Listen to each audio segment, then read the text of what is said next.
Magandang tanghali sa inyo lahat, sa mga followers ko natin dyan. Welcome to my vlog. Ito ipapakita na naman natin yung Suzuki Suzuki Ertiga. Iararap daw namin kasi maraming sanding mart at saka water mart. Kailangan natin siyang buff buong sasakyan.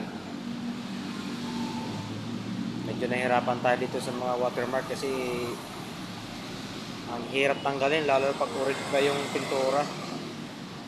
Wala dito yan, oh. Dumidikit ng mga para yung ano eh.